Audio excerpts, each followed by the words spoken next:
Hello, welcome back to the channel, and week 4. We are a third of the way through the regular season. Now, I don't want everyone to start crying at once, but my goodness, this is going fast. A lot loaded slate this week, right? I know last week we had the annual It's a Bad Slate, and then everyone almost lost at the exact same time, which is always fun. One of my favorite Sundays. And I don't actually, did anyone even get upset? I don't even think anyone ended up getting upset last week. It was a heartbreak hotel.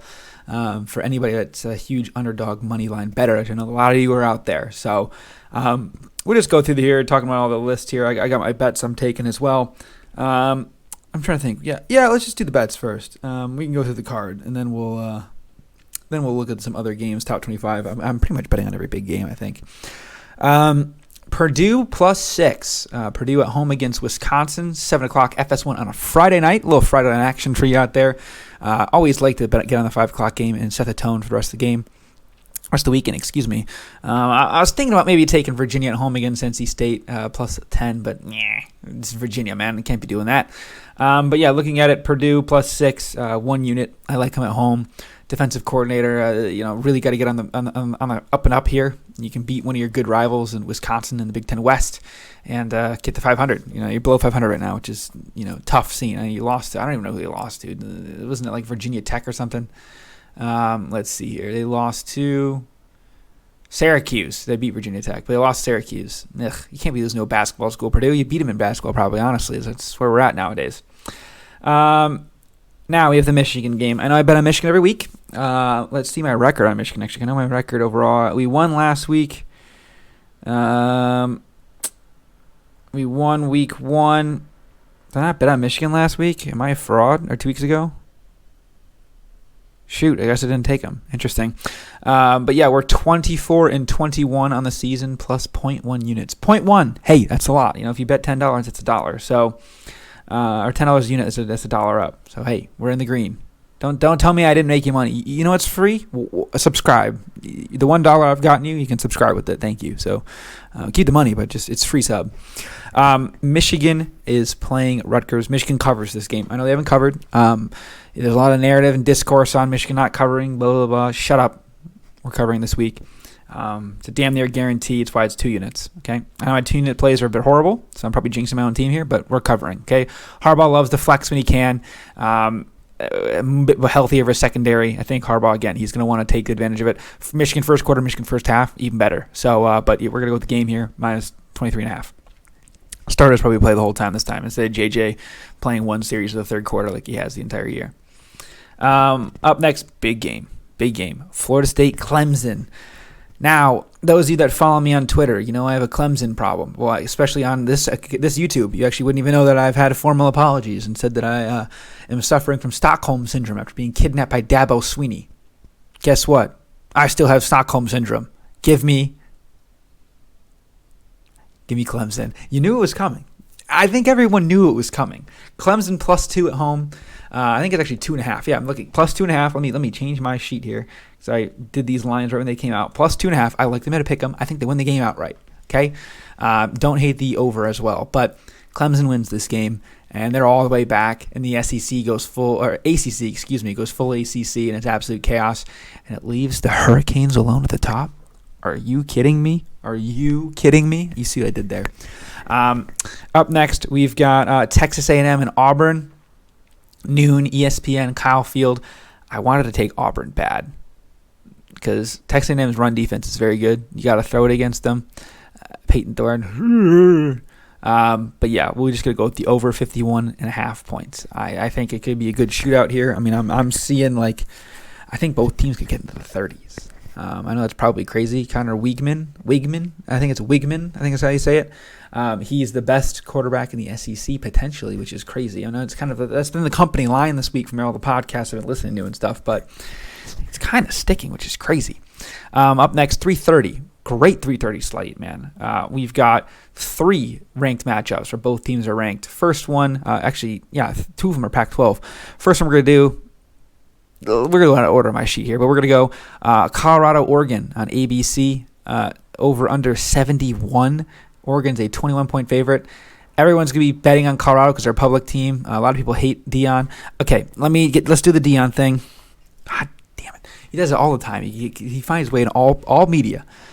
He's making media people a lot of money, yes. But here's the Deion segment. We'll just go, Deion. I like him a lot. I've loved him since he's been a Barstool employee a long time back. I'm a huge Barstool Stoolie guy myself, right?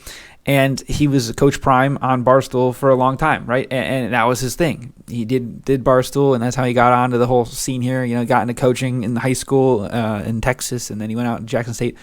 The national media is trying to make me hate him, and it's almost working. So I hope Oregon kills Colorado, so everyone gets off of Deion nationally, and I can buy him up again when they get to beat USC.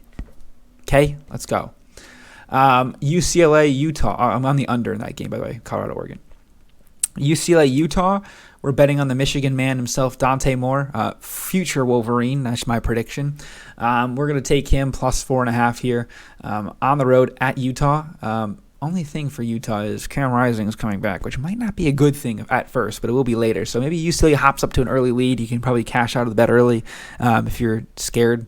You know, hedging, no hedge. Shout out Mr. Ice. We're getting close to NHL, but shout out Mr. Ice. It is what it is, man. I just UCLA rolls over Utah. The Pac-12 makes no sense. Always take the dogs in the Pac-12.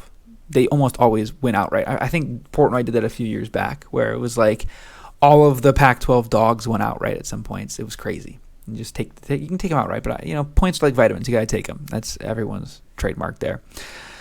Other 3:30 game. I'm doing my favorite game last. Maryland, Michigan State. I'm going to do it. Michigan State plus 7.5. Over under 52. Michigan State covers that 7.5. Michigan State wins the game. That man, Mark D'Antonio, is like Emperor Palpatine in the end of that movie where he just comes back. And it's like, how the hell is he here? How is he alive? Where did he come from? Exactly. Okay, the evil witch doctor is going to win the damn game. Maryland's a bunch of frauds. I don't even know if they're going to win. I think they're going to win, but you don't have to have them to win. We're going 2 units on the spread. And we're doing 2 units on Michigan, too. I don't know if you mentioned that. But 2 units on Michigan State, plus 7.5. Michigan State money line, plus 245. 1 unit wins this 245. Okay, let's go. Let's go. Let's go. Outside of that, we're going to look at the last game at the 3:30 slate, Ole Miss, Alabama. Now, I'm a noted Lane Kiffin guy. I was going to say, is there like a Lane Kiffin fan club, you could say? Noted member of the Lane Kiffin fan club, if there was one. But yeah, Ole Miss is a 7.5-point dog, over under 55.5. Taking Ole Miss plus 7.5. But if you're like me, you don't need the points. Take an Ole Miss money line as well. So Ole Miss plus 7.5 for 2 units. We're going Ole Miss money line plus 215 for 1 unit. 1 unit wins this 2.15 back. So you have 2 games. We're going double on the spread, and on the money line, we're taking them outright as well. So we could be looking at, what is that, for 8 units? Okay, 8.5 units basically. Yeah, 8.5 units. If both those guys upset themselves or upset, and win the game, I could see them both happening. I might parlay them actually. That'd be a good one. That'd be crazy if we're going nuts. But I think Ole Miss has it this year. Okay, Jackson Dart is going to eat him alive. You've got Quinshon Judkins, hopefully healthy. It would really help if he was, along with the receivers. If the receivers are good, Ole Miss could score at will, and they just need a defense to get a few stops, and Milroe might stop himself with some of his turnovers. So we'll see if it was really he's that bad, or if he was suspended or something last game, or what the hell was going on in South Florida. But that is what it is. Now we go into one of the other games I like to pick every week is Tennessee. I think they're going to bounce back here. I like Tennessee minus 21.5. They got to show some life. They got to show that it was a fluke last week. I know UTSA is a tricky game, tricky spot. The over is probably a good one here. I think they spray the football to try to get back to what they were last year. And I think the savior Nico makes an appearance. I remember people thought I was crazy. I should almost link the Joe Milton Experience one and retweet the video a few times. I think I've done like 2 or 3 Joe Milton Experiences, but it's Nico's team. Give him the reins. And then we got 4 more picks. Arkansas, LSU. I like Arkansas plus 17.5. LSU. I mean, they played perfect last week. You can't win by 20 back-to-back weeks in the juggernaut conference that you guys claim for that one. Where even is that game? That game is 7:00 on ESPN in Tiger Stadium. It is at home. I think Arkansas could catch them, run the ball, make the game go quick. 17.5. That's a lot of points. UAB, Georgia. Speaking of a lot of points, I do like Georgia, but they're similar to Michigan in the fact where these huge spreads don't work for them. You're going to give me 42.5 points I'm taking that. UAB plus 42.5. It is what it is. Okay, Georgia's really good, but that's way too many points. Michigan hasn't covered that either, so that's not me being biased. We'll do the nightcap game. Washington minus 21 against California. My guy Michael Penix is going crazy, and he's going to continue to go crazy. They went by 30. That offense doesn't care about the running clock. Just keep it going. Every possession's a score. If you can do it that to Michigan State, you can do it to damn Cal, who sucks. Okay?